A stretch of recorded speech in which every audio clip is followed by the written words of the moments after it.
अस्सलाम वालेकुम। Programme night addition में हम आपको खुशामदीद कहते हैं। नाजरीन, कानून की किताब में अंग्रेज़ी की एक कहावत अक्सर सुनने को हमें मिलती है, a man is innocent until proven guilty, कि जब तक किसी शख्स पर जुर्म साबित ना हो जाए तो वो कानून की नज़र में बेगुनाह है, मासूम है। मासूम का लफ्ज़ पाकिस्तान समेत नाजरीन दुनिया भर की अदालतों में मुख्तलिफ केसेस में रोज़ाना कई बार लिखा जाता है, कई बार बोला जाता है। अब यही बात सुप्रीम कोर्ट के एक जज ने साइफर केस में ज़मानत की दरख्वास्त सुनते हुए बानी पीटीआई के हवाले से कही, इमरान खान के हवाले से कही, तो इस पर नून लीग आज एतराज़ उठा रही है। गुज़श्ता रोज़ सुप्रीम कोर्ट के 3 रुकनी बेंच ने साइफर केस में तहरीक इंसाफ के बानी और साबिक वज़ीर ख़ारजा शाह महमूद कुरैशी की ज़मानत मंजूर की। दौरान समाअत जस्टिस अतर मिनल्ला ने बड़े अहम सवालात भी उठाए और ये रिमार्क्स भी दिए। जस्टिस अतर मिनल्ला ने सवाल उठाया कि असल साइफर दफ्तर खारजा के पास है तो फिर बाहर क्या निकला है। मौजूदा दस्तावेज़ात के मुताबिक तो साइफर से गैर मुल्की ताकत का नुकसान हुआ। दौरान समाअत ये भी सवाल उठाया गया कि अगर साइफर गुम हो गया था तो साबिक वज़ीर आज़म शहबाज शरीफ ने सलामती काउंसिल के इजलास में कौन सी दस्तावेज़ रखी थी। जस्टिस अतर मिनल्ला ने रिमार्क्स दिए कि मौजूदा रिकॉर्ड के मुताबिक अभी तक इमरान खान पर कोई जुर्म साबित नहीं हुआ, वो मासूम है। अब यही वो रिमार्क्स हैं जिस पर तहरीक इंसाफ खुश हो रही है और तहरीक इंसाफ की जो मुखालिफ सियासी जमातें हैं, मुस्लिम लीग नून, वो इन अदालती रिमार्क्स पर बाकायदा उन्होंने हंगामा खड़ा कर दिया है। आज लीगी रहनुमाओं ने एक के बाद एक प्रेस कॉन्फ्रेंस की और सुप्रीम कोर्ट से आने वाले रिमार्क्स को तनकीद का निशाना बनाया। क्या एतराज़ात उठाए लीगी रहनुमाओं ने, पहले ज़रा ये सुनिए। तो लाडला था जिसको 2018 में 3 दफा के मुंतखब वजीर आजम के वोट का आरटीएस बैठाकर मुसल्लत किया गया था, और वो शख्स जिस वक्त उसके खिलाफ अदम तहरीक आई तो साइफर का लिफाफा निकाला, आइन तोड़ा, नेशनल असेंबली तोड़ी, जब मर्जी लाडला बना दो, जब मर्जी मासूम बना दो। ये अवाम पागल समझा हुआ है, ये अवाम भेड़ बकरियां हैं। 23-24 करोड़ अवाम, ऐसा नहीं हो सकता। वो नाअहल हो चुका है फिर भी उसको मासूम का सर्टिफिकेट दिया जाता है। जो शख्स थ्रेट टू नेशनल सिक्योरिटी है उसको मासूम कह देना, सिर्फ मैं समझता हूँ इस मुल्क से नहीं, पाकिस्तान की 23 करोड़ अवाम से ज्यादती है। नाज़रीन, अदालत जिस शख्स को मासूम कह रही है, नून लीग उसे मुल्क के लिए रिस्क करार दे रही है। अब मुस्लिम लीग नून की इस बयानबाजी को अदलिया को दबाव में लाने की एक कोशिश कहें या फिर सियासी हिकमत अमली कहें, ये बात तो हकीकत है कि पाकिस्तान में सियासी पोलराइजेशन अपने अरूज पर है। सियासी जमातों ने अपनी सियासत के चक्कर में अदलिया पर भी सवालात उठाने शुरू कर दिए हैं। सवाल उठता है कि ऐसा क्यों है, जब अपने हक में फ़ैसला आए तो वो हक और सच की फतह हो जाती है, जब वैसा ही फ़ैसला सियासी मुखालिफ के हक में आ जाए या उसे खुसूसी रिलीफ मिल जाए तो उसे फिर इंसाफ का कत्ल करार दे दिया जाता है। ऐसा क्यों है?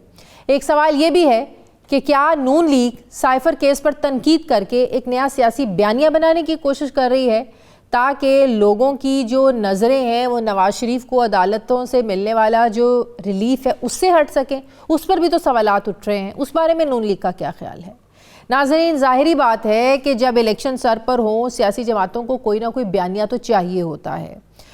जो मुस्लिम लीग नून है पहले सबको साथ मिलाकर चलने की बात करती थी, अब ऐसा लगता है कि छोटी सियासी जमातें भी तब तक नून लीग के साथ चलने को तैयार नहीं है जब तक उन्हें अपना पूरा हिस्सा, पूरा शेयर मिलने की नून लीग की तरफ से यकीन दहानी ना करवा दी जाए। अभी तक मुस्लिम लीग नून की MQM के साथ सीट एडजस्टमेंट कोई फाइनल नहीं हुई है, ना ही पंजाब में IPP के साथ कोई सीट एडजस्टमेंट हो सकी है। डेडलॉक था और डेडलॉक है आज भी। पार्टी रहनुमा डॉक्टर फिरदौस आशिक आवान के मुताबिक तो IPP ने नून लीग के सामने कौमी असम्बली की 40 और सूबाई की 70 सीटों पर सीट एडजस्टमेंट का मुतालबा कर रखा है। अब सूरत हाल ये है कि इसमें तो कोई शक नहीं, एक भारी भरकम मुतालबा है IPP का, जिस पर मुस्लिम लीग नून जो है वो कोई हाँ कर पा रही है ना कर पा रही है। सवाल उठता है कि क्या वाकई मुस्लिम लीग नून पर कोई दबाव है कि इसे वॉकओवर तभी मिलेगा जब वो IPP के साथ अलायंस में जाएगी? क्या नून लीग की दरख्वास्त पर IPP अपने मुतालबे पर नजर सानी करने पर तैयार होगी? मैं बात करूंगी मुस्लिम लीग नून के सीनियर रहनुमा राना तनवीर हुसैन साहब मुझे ज्वाइन करें। अस्सलाम वालेकुम, बहुत बहुत शुक्रिया राना साहब आपका। राना साहब, ये मासूम का लफ्ज़ अगर अदालत ने कल इस्तेमाल कर ही दिया, जाहिर है अगर आपको किसी केस में कोई सबूत नहीं मिलते हैं तो वो शख्स जो है मासूम होता है, इनोसेंट होता है। ये अदालती ज़ुबान में कहा जाता है कि इनोसेंट है, गिल्टी नहीं है ये। अब जब नवाज शरीफ साहब वापस आए, उनको जिस तरह से रिलीफ मिला, दिया गया, उसे आप लोग इंसाफ कह रहे हैं। आप ये कह रहे हैं कि कल तक तो इमरान खान जो था वो साइफर केस में मतलूब था, इमरान खान को उम्र कैद हो सकती थी, इमरान खान पर आर्टिकल 6 लग सकता था, आज आप उसे मासूम कह रहे हैं। तो जब नवाज शरीफ साहब को रिलीफ मिलता है तो जाहिर है वो भी तो अब मासूम बन गए हैं ना, वो भी तो अदालत की नज़र में मासूम है। आप उन्हें अल-अज़ीज़िया देख लें, एवन फील्ड देख लें, हर एक केस में वो तो बल्कि बाइज़्ज़त तौर पर बरी हुए हैं। यहाँ तो सिर्फ इमरान खान को जो है वो ज़मानत मिली है। तो क्यों मुस्लिम लीग नून को इतना एतराज़ हो रहा है? कभी गुड टू सी यू पर एतराज़ उठा लेते हैं आप लोग, और कभी मासूम कहने पर आप लोगों को एतराज़ हो जाता है। देखिए शाजिया, मैं आपको बताऊं, आप ठीक है कि आप एक चैनल बैठ के दोनों तरफ से आपका जो एक एंगल होता है उसको ज़रूर आप उस पर बात करते हैं, लेकिन हमें जो इतराज़ है वो ये है कि ये लाडला जो है, ये देखें, आपको पता है सादिक और अमीन इसको डिक्लेयर किया गया।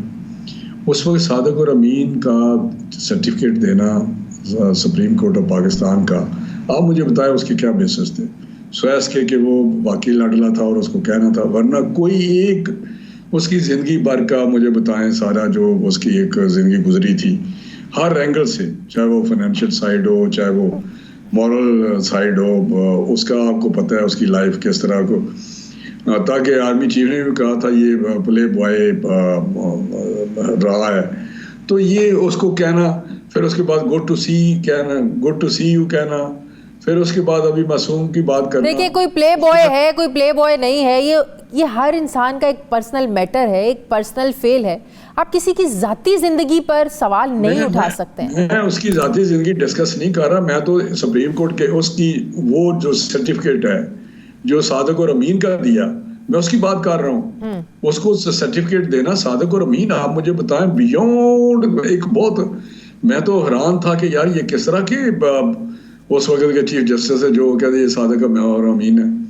सादिक और अमीन तो मैं समझता हूँ कि एक आप जिस तरह का भी आज का इंसान बहुत किस तरह का भी उसका हो तो आप किसी को भी नहीं कह सकते ये सादिक और अमीन है। तो मुझे उस वक्त तो आपको हैरत नहीं हुई कि सुप्रीम कोर्ट ऑफ पाकिस्तान ने उसका सर्टिफिकेट दे दिया, फिर गुड टू सी यू, फिर मस्जिद में लाएं। ये क्या बातें हैं? हमें तो हमारी कंपैरिजन ना करें, हम तो उस तरह गुजरे हैं कि मेरा ख्याल है अल्लाह ताला माफ़ करे, जिस तरह पेशा भुगत रही हैं, जिस तरह JIT में पेशी होती रही, 3 दफ़ा का प्राइम मिनिस्टर पेश होता रहा, मैं अपने फैमिली के, और 19-20 अफसर उसको ग्रिल करते रहे, सिटिंग प्राइम मिनिस्टर किसी मुल्क के को, जिस तरह फिर उसके बाद मॉनिटरिंग जज लगाए गए।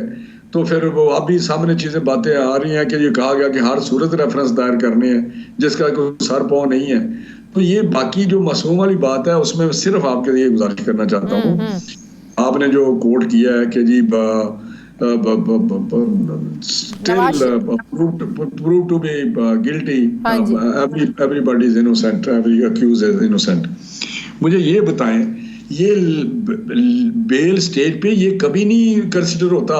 फॉर गॉड सेक, मैं आपको बता रहा हूँ, ये जजेस भी सुन रहे होंगे, उस वक्त होता है कि प्रेमा फिसाई केस में कितनी जान है, किस तरह नहीं है, वो तो एक जनरली कहा जाता है ये केस चल रहा है।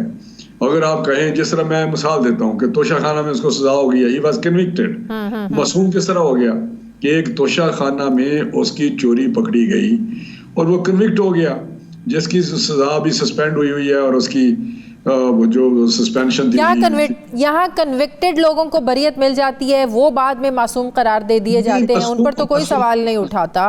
प्लीज आप ट्राई टू अंडरस्टैंड, मैं लीगल लैंग्वेज इस्तेमाल कर रहा हूँ कि बेल स्टेज पे आप इस किस्म के रिमार्क्स या उसको कंसिडर नहीं करते, वो और कंसिडरेशन होती हैं, और पैरामीटर्स होते हैं, और ग्राउंड्स होती हैं बेल के लिए।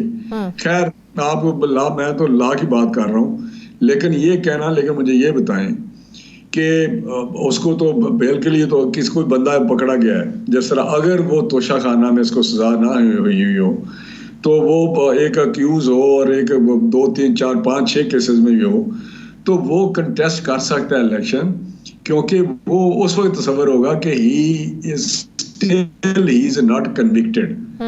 लेकिन इस बेल स्टेज पे कहना कि जो आप बात कर रही हैं मासूम, प्लीज मासूम किसी को कह देना। अगर मुझ पे आपने एक एलिगेशन लगा दिया तो अनलेस के सुप्रीम कोर्ट के रिमार्क्स हैं, आपको अच्छे लगे, आपको अच्छे नहीं लगे, बुरे लगे, अगर आपकी नजर में इमरान खान विलन है तो उसको रहने दें।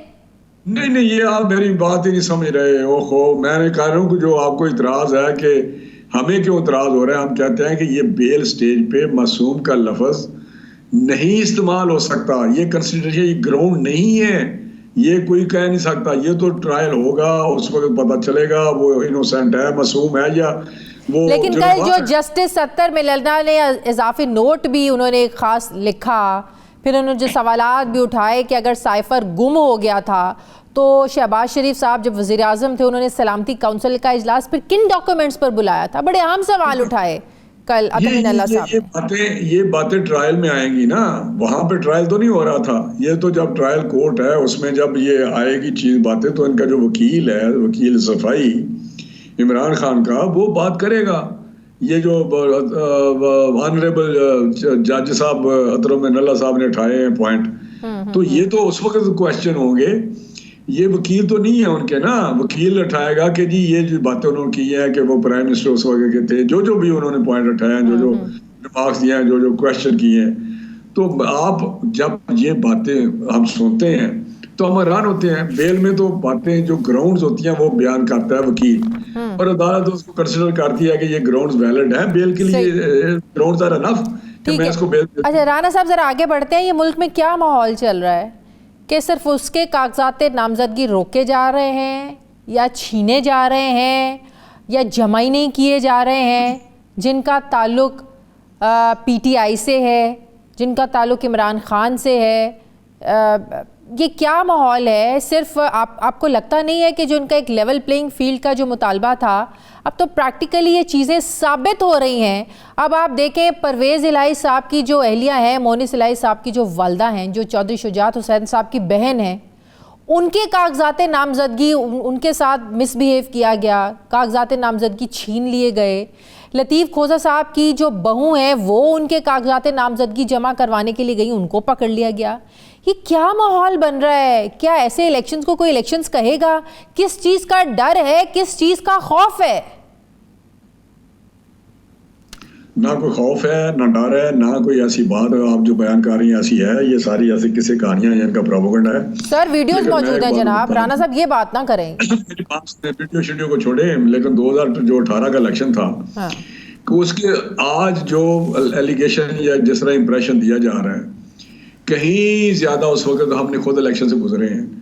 उस वक्त तो मेरे इस हल्के में चेयरमैनों को हथकड़ियां लगा के उस वक्त के जो डीपीओ थे उन्होंने बाजारों में घुमाया। मैं आपको बता रहा हूँ, ड्यूरिंग इलेक्शन कैंपेन उस वक्त लोगों उठाया जाता था, उल्टा लटकाया जाता था जंजीरों के साथ, और रेंजर्स जो थी वो जाकर डालों पे जाके लोगों घरों पे चढ़ाई करती। वोट तो ये कैंपेन की मैं बात कर रहा हूँ, जब नॉमिनेशन हो जाते हैं और सारी चीजें हो जाती हैं। ये मैं एनए जो इस वक्त 113 है उसकी बात कर रहा हूँ। मुझे बताएं किस तरह आरटीएस बिठाया गया, किस तरह वो चीजें जो होती रही, किस तरह वोट मांगे जाते रहे, किस तरह मामलात हुए, और किस तरह जो कुव्वतें थी वो क्या करती रही। तो ये उस वक्त की जो बात है वो तो आगे मैच ही नहीं है। राना साहब अगर उस वक्त गलत हुआ, उस वक्त अगर लेवल प्लेइंग फील्ड नहीं थी, आप लोगों के लिए ज्यादतियां हो रही थी, ये कोई जस्टिफिकेशन नहीं है कि आज भी वही होना चाहिए। अगर माजी में कुछ गलत हो चुका है उसको रिपीट नहीं किया जा सकता ना। हमारी पुलिस, हमारी गवर्नमेंट नहीं है। Election commission independent election commission है, वो बिल्कुल एक सिमत पे जा रहा है। हमें इतने इतराज हैं हल्का बंदियों पे। लाहौर का उन्होंने तहस नहस कर दिया हमारी नजर में कि हल्का बंदियां ठीक नहीं है, लेकिन एटलीस्ट गलत को गलत कहना चाहिए आप लोगों को भी, और कंडेम करना चाहिए। नून लीग के अंदर लाडली होगी, जो हल्का बंदियां नून लीग की जितनी खराब हुई है किसी की खराब नहीं हुई। बहुत सारी बातें हैं मैं जो याद नहीं कर सकता, लेकिन इलेक्शन कमीशन आजाद एक अदारा है, और ऊपर अदालतें बैठी हुई हैं, सुप्रीम कोर्ट है, हाई कोर्ट है, वो सारी चीजों को देख रहे हैं। इसमें किसी को जो ग्रीवियंसेस है वो जाएं और इलेक्शन कमीशन के पास जाएं, अदालतों में जाएं। ना हमारी गवर्नमेंट है, ना हमारा कोई लेना देना है, ना हम उसमें। अच्छा, क्या ये बात दुरुस्त है कि शहबाज शरीफ साहब और मरियम नवाज टिकटें देने के मामले पर एक पेज पे नहीं है? बहुत ज़्यादा इख्तलाफात हैं। मरियम नवाज़ अगर तलाल चौधरी को NA 76 से टिकट देना चाहती हैं तो शहबाज शरीफ जो है PTI का जो मुनहरिफ रुकन है वहाँ पर उसको टिकट देना चाहते हैं। गुजरांवाला में शहबाज शरीफ अगर अताउल्ला तारड़ की हिमायत कर रहे हैं तो मरियम नवाज़ जो है वो साबिक MNA है, महमूद बशीर विर्क, इस तरह की बहुत सारी हल्के हैं, बड़ी मिसालें हैं। तो क्या ये बात दुरुस्त है कि टिकटें देने के मामले पर ग्रुप बंदी खुलकर सामने आ रही है? फंस बेचारे नवाज शरीफ साहब रहे हैं, पार्टी का कायद फंस रहा है, बेटी की माने या भाई को फौकियत दें? खुदा के लिए आपने क्या, मैं वही बातें कर रहा हूँ कि आज के काफ़ी आपके लिए चीज़ें आप अंदर से निकालती हैं, ढूंढती हैं, लेकिन देखें जब डिस्कशन होती है, एक बात शहबाज साहब कर रहे होते हैं कि इसकी कारकर्दगी ठीक है, मैं कर रहा हूँ कि नहीं जी ये तो उस वक्त 11,000 थे, ये थे, वो थे, उसका मतलब डजंट मीन कि कोई इख्तलाफ है। हर कोई अपनी अपनी असेसमेंट देता है, जो पार्लियामानी बोर्ड है या सीनियर रहनुमा है या जो बात करना चाहते हैं करते हैं, लेकिन फाइनल फैसला कायद का है, कायद फैसला करेंगे, उस पर किसी को कोई इतराज नहीं ना हो सकता। कायद के राइट साइड पे बेटी है, लेफ्ट साइड पर भाई है, वो बेचारे क्या करें? हम जरूर कहते हैं कि इसका ये है, लेकिन फैसला कायद ने करना है और वो करेंगे ना। भाई उसको कह सकते हैं कि कोई ऐसा तसर दे सकते हैं कि जी ये ठीक नहीं है, ना बेटी दे सकती है, ना कोई और जितना भी कोई हमारे बड़े काबिल एहतराम हमारे सीनियर लोग हैं, लेकिन ऐसी बात नहीं है। आप मेरे खाब एक चीज़ को बना रहे हैं, तो कोई ऐसी बात ही नहीं है कि फलां को चाहता है, फलां को नहीं देना चाहता, लेकिन बिल्कुल ऐसा हरगज कोई मसला नहीं है। बहुत शुक्रिया। मुस्लिम लीग नून के सीनियर रहनुमा राना तनवीर हुसैन साहब मेरे साथ थे। मुझे ब्रेक लेनी है नाज़रीन, वापस आते हैं वक्फे के बाद।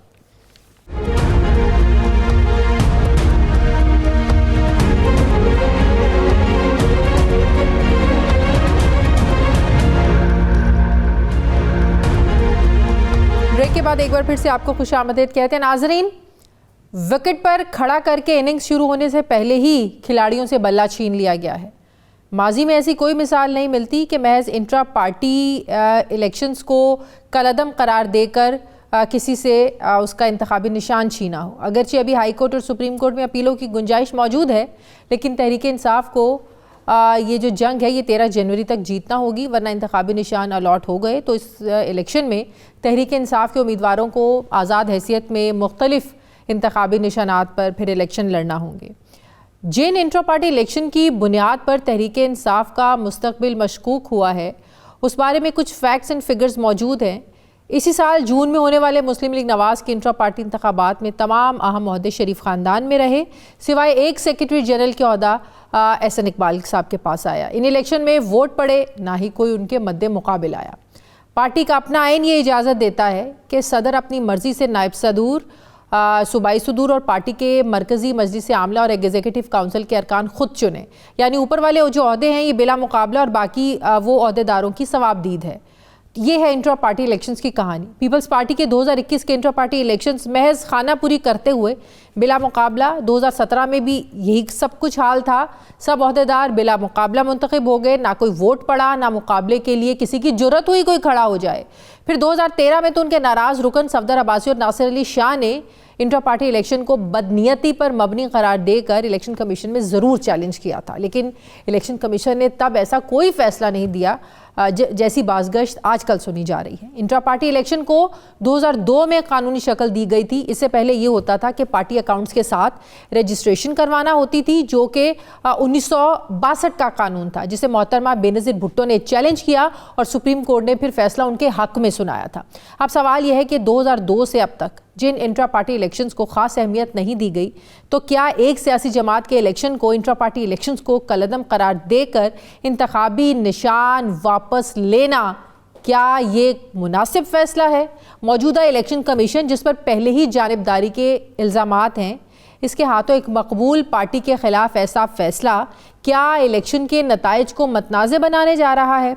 अगर तहरीक इंसाफ को पार्टी रजिस्ट्रेशन और बल्ले का निशान वापस नहीं मिलता, तो क्या पार्टी उम्मीदवार जीत कर इकट्ठे हो पाएंगे? अगर इंतखाबी निशान बल्ला वापस नहीं मिलता, तो PTI और PTI उम्मीदवार आज़ाद हैसियत में इलेक्शन में जाते हैं, तो तहरीक इंसाफ को मखसूस नशिस्तों से क्या हाथ धोना पड़ेंगे? ये सारी सूरत हाल पर मैं बात करूंगी। मुझे इरशाद भट्टी साहब ज्वाइन कर रहे हैं। अस्सलाम वालेकुम, बहुत बहुत शुक्रिया इरशाद भट्टी साहब आपका। इरशाद भट्टी साहब, ये अभी राना तनवीर साहब से भी मैं ये सवाल कर रही थी कि ये हमारे मुल्क में हो क्या रहा है, ये कैसी कैफियत है कि सिर्फ एक पार्टी को निशाना बनाया जा रहा है, किसी को भी नहीं। मैं ये नहीं कह रही कि एक को बनाया जा रहा है बाकी को भी निशाना बनाएं, किसी एक को भी नहीं इस तरह ज्यादती करके उसके साथ निशाना उसको बनाना चाहिए। आप देखें जहाँ जहाँ कागजात नामजदगी रोके जा रहे हैं, जहाँ जहाँ लोगों को पकड़ा जा रहा है, उसका ताल्लुक तहरीक इंसाफ से निकलता है, वो इमरान खान का जो है ना वो कारकुन निकलता है।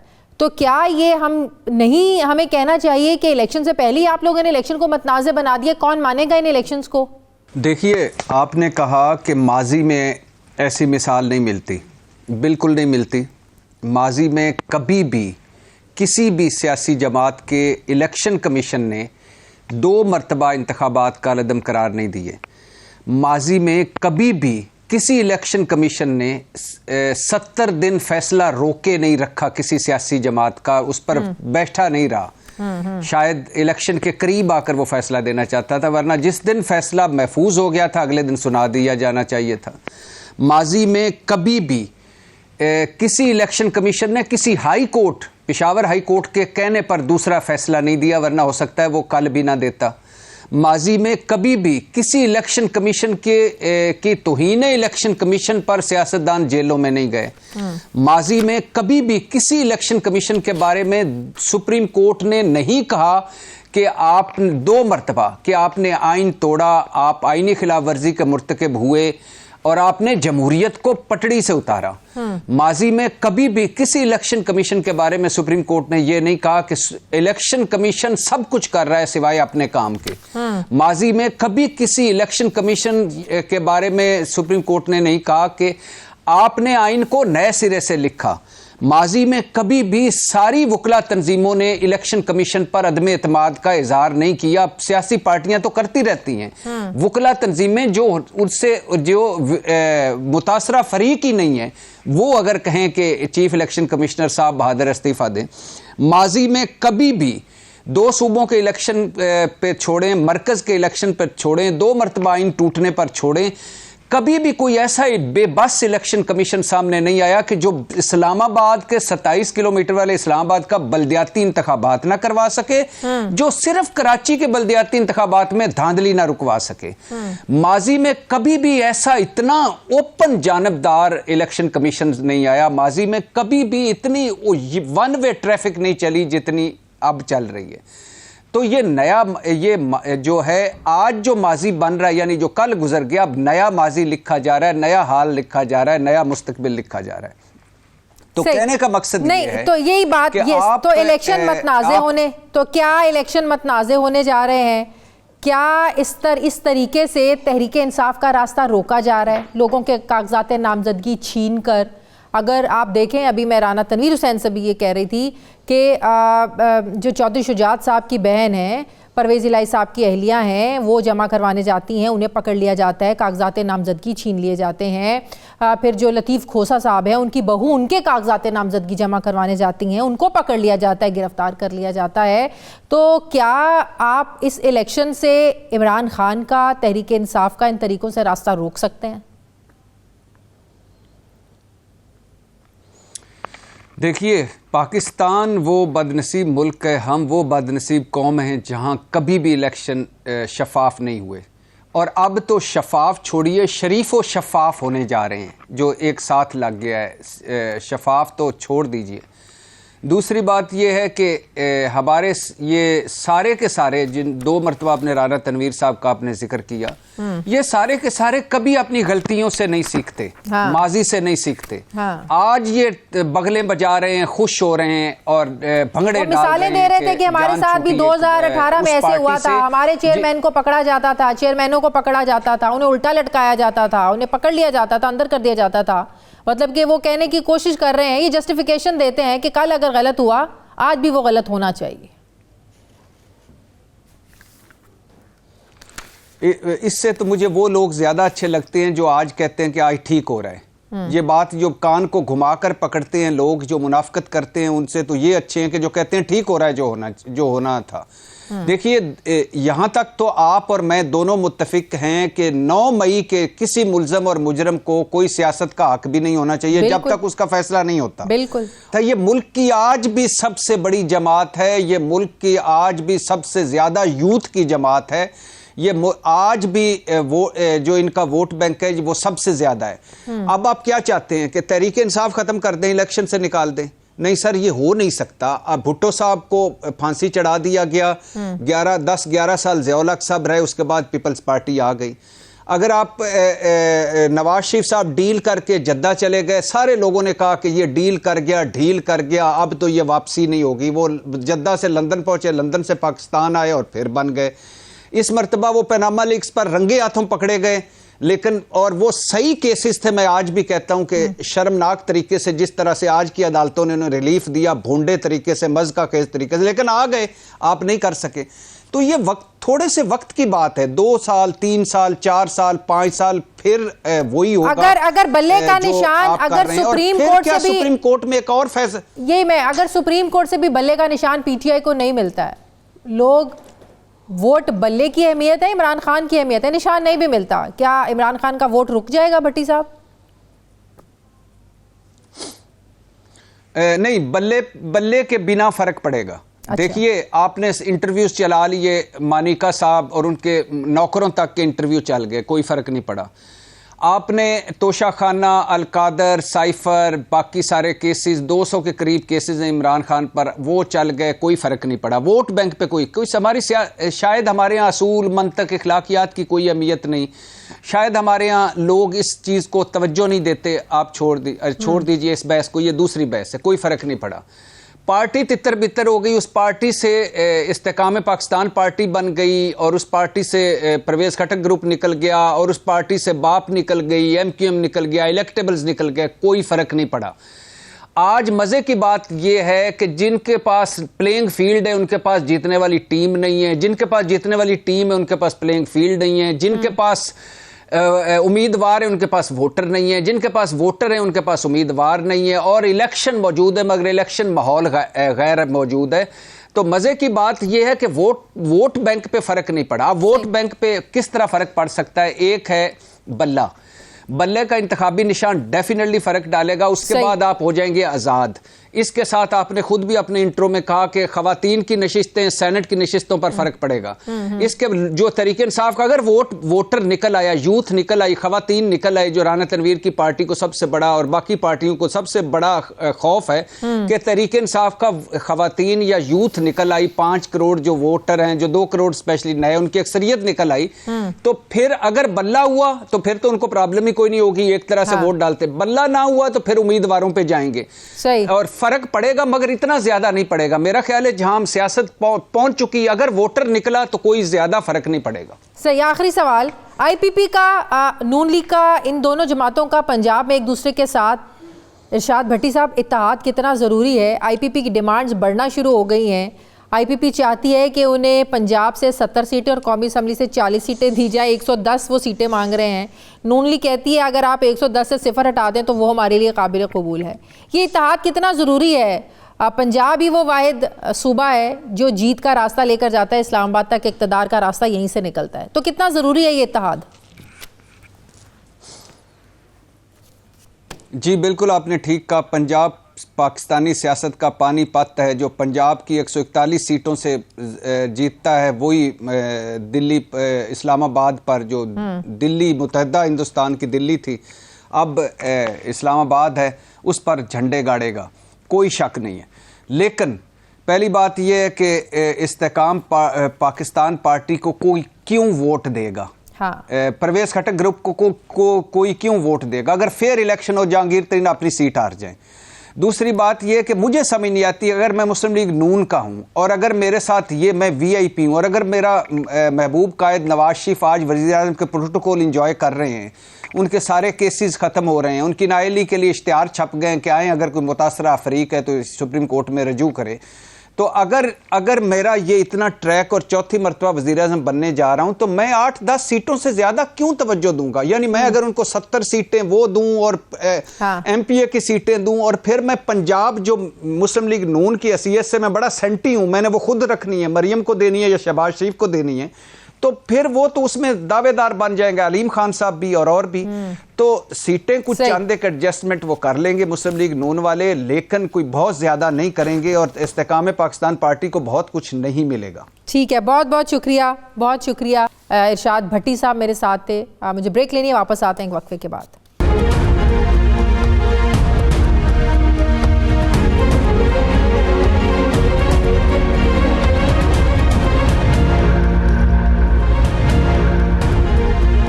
ब्रेक के बाद एक बार फिर से आपको खुशामदीद कहते हैं। नाजरीन, जब से इलेक्शन कमीशन ने तहरीक इंसाफ के इंट्रा पार्टी इलेक्शन को गैर आइनी करार देकर इंतखाबी निशान वापस लिया है, एन उसी वक्त से तहरीक इंसाफ की ऑप्शंस पर अब बहस हो रही है कि तहरीक इंसाफ कैसे इलेक्शन में अपनी मकबूलियत साबित कर सकती है, तहरीक इंसाफ के पास क्या ऑप्शंस है।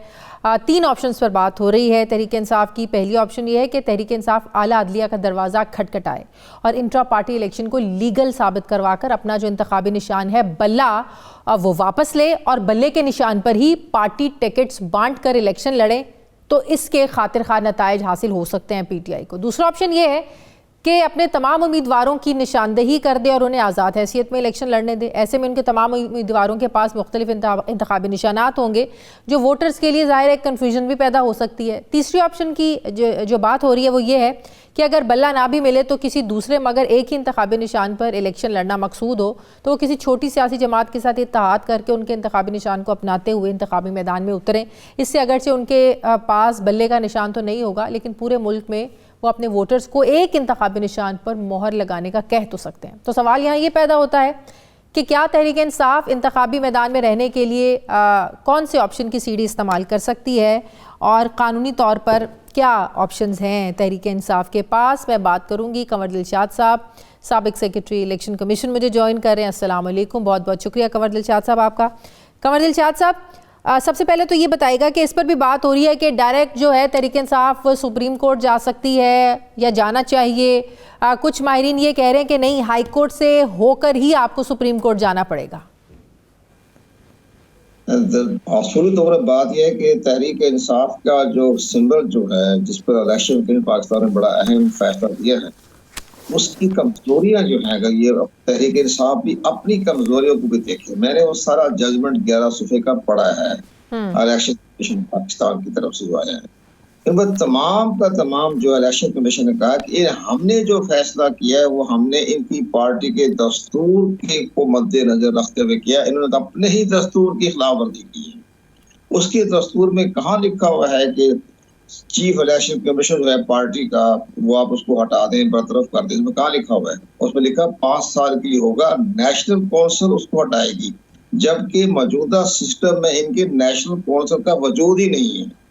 तीसरी बड़ी अहम बात लिखा है उसमें पार्टी में दस्तूर में है कि हमारा एक चीफ ऑर्गेनाइजर होगा जो पार्टी की पॉलिसी को चलाएगा। इनकी पार्टी में चीफ ऑर्गेनाइजर भी नहीं है।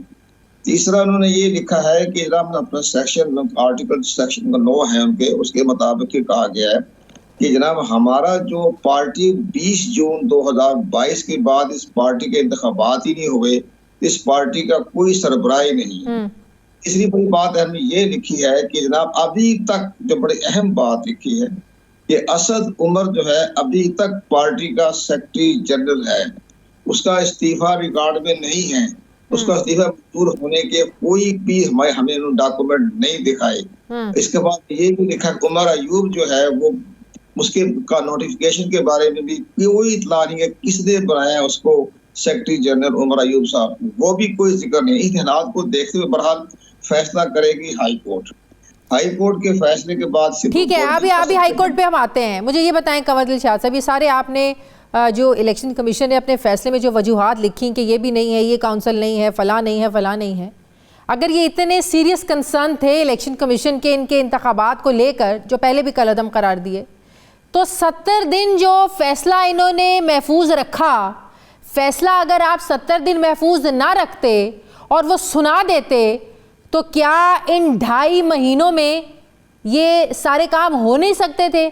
अगर एक माकूल टाइम मिल जाता तहरीक इंसाफ को, तो तहरीक इंसाफ इन सारे कंसर्न्स को एड्रेस कर सकती थी। भाई जब इलेक्शन कमीशन ने उनको टाइम ही नहीं दिया, 70 दिन फैसला महफूज रख के आपने बिल्कुल जो है ना वो उनके सर पे आके घंटियां बजानी शुरू कर दी, तो वो कैसे इन कंसर्न्स को एड्रेस करते कंवर दिलशाद साहब? क्या इलेक्शन कमीशन को अपने फैसले में ये नहीं लिखना चाहिए था कि हमारी भी गलती है भाई, हमें इनको टाइम देना चाहिए था, हमने क्यों रखा ये फैसला 70 दिन अपने पास? ये जो आप सवाल है, ये बाकायदा वाकया इसकी जवाब तलब है। इस पर इलेक्शन कमीशन पाकिस्तान को अपना वजाहत देनी चाहिए कि 23 नवंबर को उन्होंने फैसला सुनाया, जबकि वो सितंबर तक में फैसला रिजर्व किया होता, तो रिजर्व इतनी देर तक रखने की वजूहत थी। लेकिन जो उन्होंने पूरा भेजा है, देखा है हमने सारा मामला, उसमें भी काफी गहराई में जाना पड़ता है। लेकिन बहरहाल इतना बड़ा अहम फैसला जो है वो 2-2.5 महीने रखना, रिजर्व होना, वो एक मायना खेज है। ये पॉइंट जो है वाकया जवाब तलब है। लेकिन एक बड़ी बात जो आपने सवाल किया है कि आपने कहा किसी छोटी पार्टी के साथ इत्तेहाद कर लेंगे, ये नामुमकिन है। अच्छा। जो हमारा सेक्रेटरी में आपको वजाहत कर दूं कि इसी खुशफहमी में मुब्तला ना रहें। वो इसलिए कि जिस पार्टी के साथ इत्तेहाद करेंगे, छोटी पार्टी के साथ, उसके लिए भी सेक्शन 215 में लिखा हुआ है कि वो पार्टी जो खुद पीटीआई जो पार्टी जो है इलेक्शन से बाहर, सिंबल से बाहर हो गई है, पार्टी की रजिस्ट्रेशन खत्म हो गई है, वो किसी दूसरी छोटी बड़ी किसी पार्टी के साथ इत्तेहाद नहीं कर सकती। उसका नेशनल अलायंस उनकी जरूरी है कि वो भी सेक्शन 209 की मुताबिकत रखता हो। जब ये 209 के तहत इनकी पार्टी का सिंबल खत्म हो गया, पार्टी की रजिस्ट्रेशन खत्म हो गई, अब इलेक्शन कमीशन के पाकिस्तान के रिकॉर्ड में तहरीक इंसाफ, आपके कहने का मतलब ये है कि पार्टी खत्म हो गई है, कोई नामो निशान नहीं रहा, तहरीक इंसाफ का वजूद ही नहीं रहा। इलेक्शन कमीशन के रिकॉर्ड में जो है उनकी रजिस्ट्रेशन खत्म होगी, बाकी तो बाहर रहेगी। बाकी पार्टी बहुत सी पार्टी ऐसी हैं जो रजिस्टर्ड, जो नहीं है रजिस्टर्ड, इसके बावजूद भी उनका नाम तो है, लेकिन वो सिंबल नहीं ले सकते। सिंबल आपका आजाद उम्मीदवार का लेंगे, जहां से उस रिटर्निंग का फिजिकल। लेकिन अभी सारे ऑप्शन खत्म तो नहीं हुए, क्या इन्हें हाई कोर्ट पहला इनका ऑप्शन है, उसके बाद सुप्रीम कोर्ट जा सकते हैं, या डायरेक्टली भी पीटीआई सुप्रीम कोर्ट जा सकती है? सबसे बड़ा अहम फैसला 6 जनवरी को आ रहा है। सुप्रीम कोर्ट ऑफ पाकिस्तान ने 6 जनवरी को बहुत इंपॉर्टेंट फैसला आ रहा है, जिसमें कि तहरीक इंसाफ के चेयरमैन के बारे में बड़ा अहम फैसला, जिसमें कहा गया कि हमें इलेक्शन लड़ने की इजाजत दी जाए। तो वो तारीख जो है वो 6 जनवरी है। तो 6 अभी तो 10 जनवरी तक तो वैसी कागजात के होनी है, जुडिशल जो आ रही है रिपोर्टें वगैरह मुख्तलिफ इलेक्शन ट्रिब्यूनल के साथ। लेकिन 12 जनवरी लास्ट डेट है जब सिंबल दिए जाएंगे, तो 12 जनवरी तक पहले फैसला हो जाएगा। इसमें कोई ऐसी बात नहीं कि बहरहाल झटका लग गया है। झटके के लिए जो संजीदगी के साथ अपना केस लड़ें, अपने संजीदा जो वकला है उनको साथ लेकर चले। बदकिस्मती ये इनके वकला इनके साथ इतने सिंसियर नहीं हैं, वो बहुत ही तकसीम है उनके अपने ख्यालात के तहत।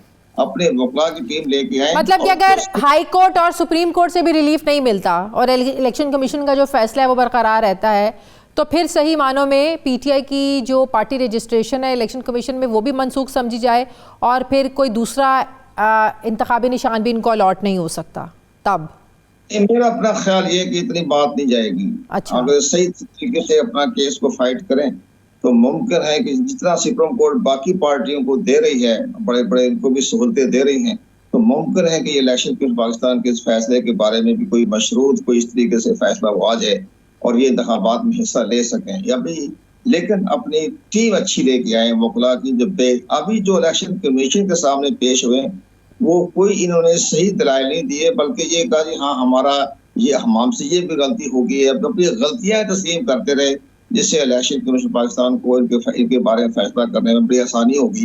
उन्होंने उनके पार्टी की रजिस्ट्रेशन खत्म कर दी और उनका सिंबल वापस ले लिया। बहुत शुक्रिया कंवर दिलशाद साहब, साबिक सिलेक्शन कमीशन मेरे साथ थे। बहुत शुक्रिया आपका। मुझे ब्रेक लेनी है नाज़रीन, वापस आते हैं वक्फे के बाद।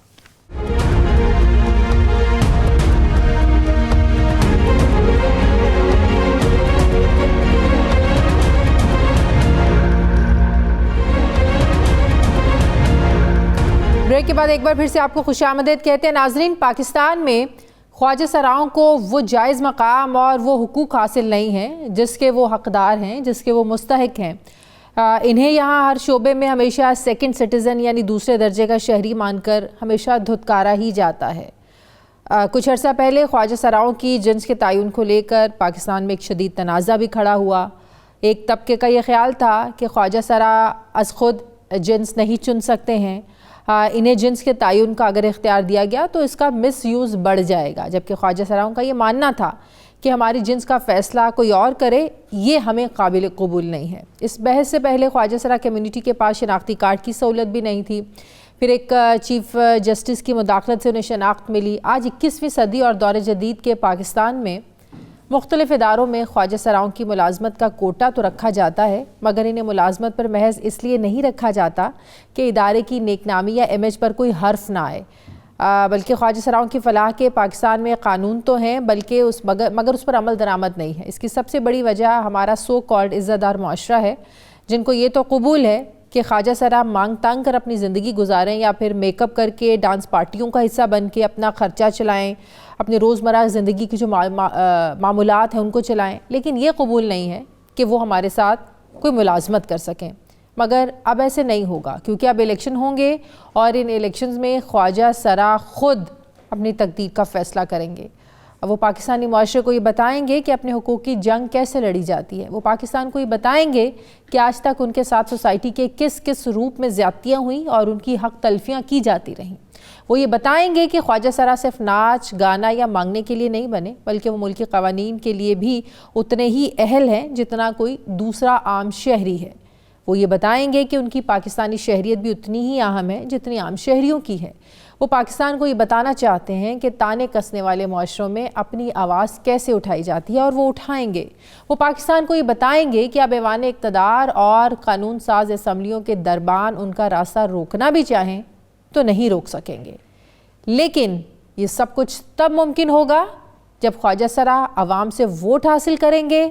इस्लामाबाद से ख्वाजा सरा नायाब अली ने कौमी असम्बली और केपी से सोबिया खान ने सूबाई असम्बली का इलेक्शन लड़ने का फ़ैसला किया है और कागजात नामजदगी उन्होंने हासिल किया। सवाल उठता है कि यहाँ इलेक्शन पर करोड़ों रुपए तो खर्चा आता है, ये इतना महंगा इलेक्शन कैसे अफोर्ड करेंगे, कैसे अपनी कैंपेन चलाएंगे, इंतखाबी मुहिम चलाने में उन्हें किन मुश्किलात और चैलेंजेस का सामना है। इसी पर बात करने के लिए मुझे ज्वाइन कर रही हैं नायाब अली, जैसा कि मैंने बताया कि कौमी असम्बली का इलेक्शन लड़ेंगी इस्लामाबाद से, और सोबिया खान जो सूबाई असम्बली का इलेक्शन लड़ेंगी केपी से। आप दोनों का बहुत शुक्रिया। अस्सलाम वालेकुम।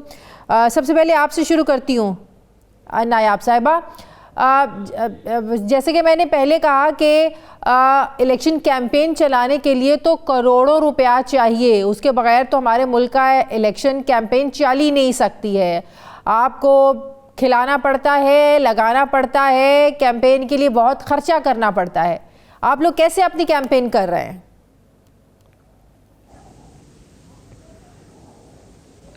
सबसे पहले तो बहुत शुक्रिया मुझे अपने प्रोग्राम में बुलाने के लिए, और दूसरे नंबर पे जो आपका सवाल है वो बहुत इम्पोर्टेंट है।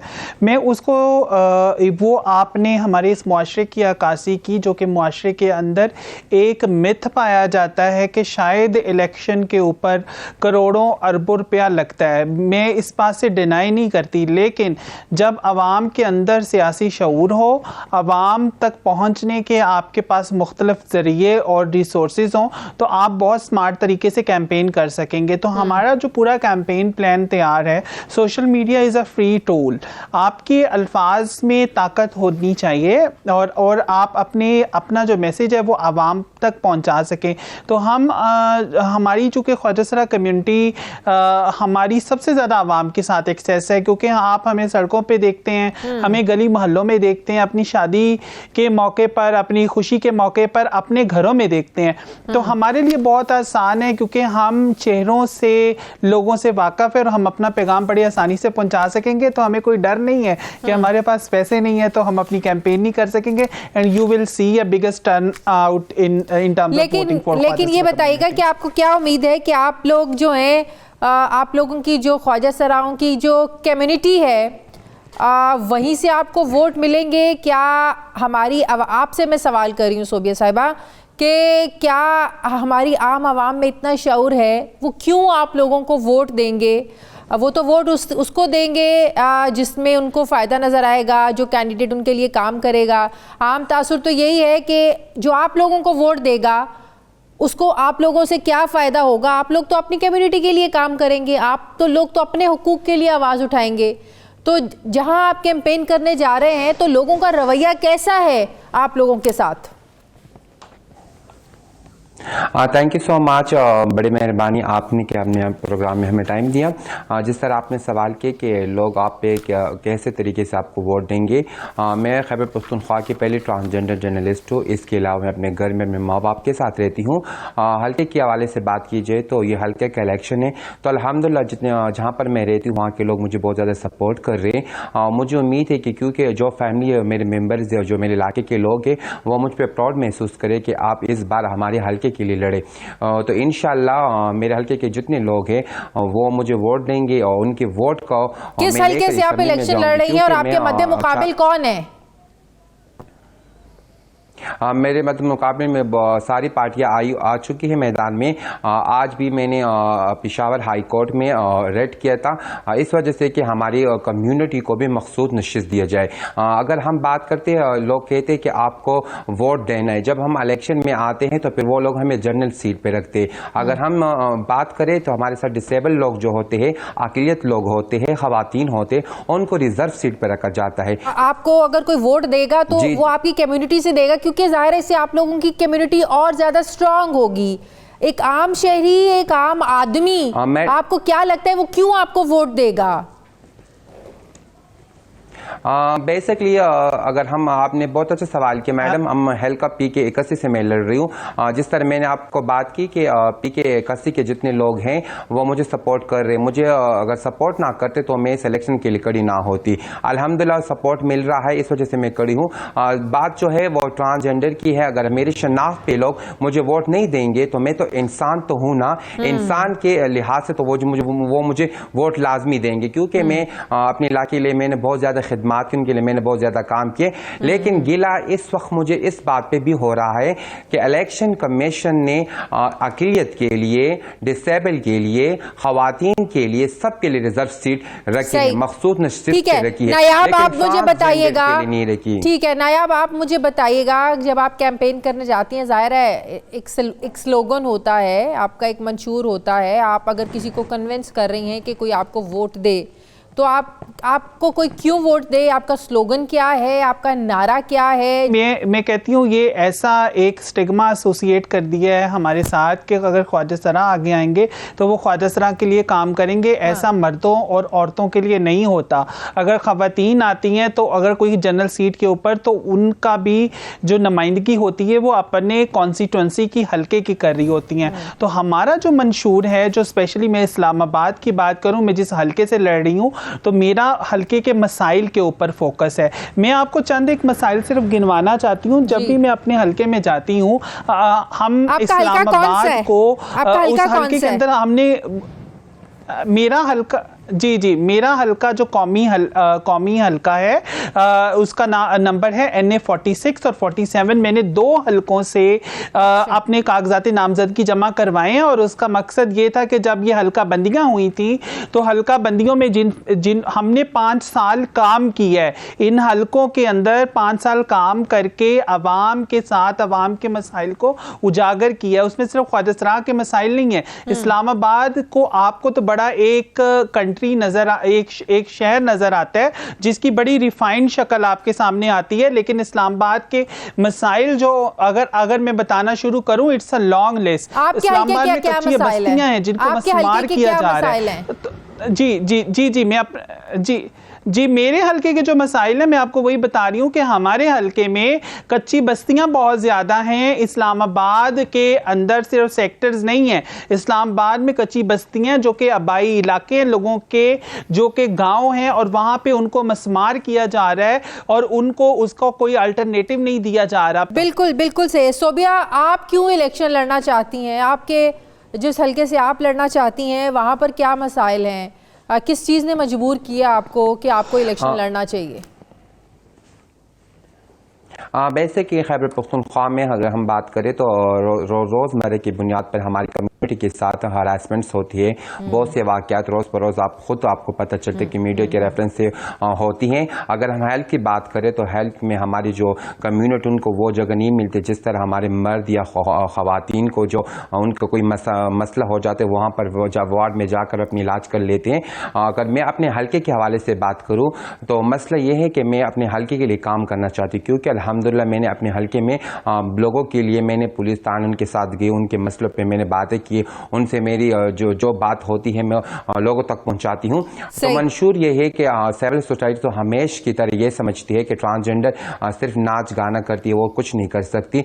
इस बार हम जब इलेक्शन के लिए हैं तो इंशाल्लाह मैं अपने हल्के के लिए काम करूंगी। जो इन लोगों की नजरों में हम जो जिस तरह नजर आते हैं उसको हम तब्दील करेंगे इंशाल्लाह, और हमारी ये इरादा है। और जिस तरह मैंने बात की आपको कि आज मैंने पेशावर हाई कोर्ट में भी इसके खिलाफ इलेक्शन कमिश्नर के खिलाफ रेड की थी, इस वजह से क्योंकि हमें मखसूस नशिस्त दिया जाए। ठीक है, बहुत शुक्रिया नायाब अली सोबिया खान, अपनी बहुत शुक्रिया आप दोनों का। प्रोग्राम का वक्त खत्म हो गया। नाज़रीन फीडबैक दें, अपना ख्याल रखें, मुझे इजाज़त दें, अल्लाह हाफ़िज़।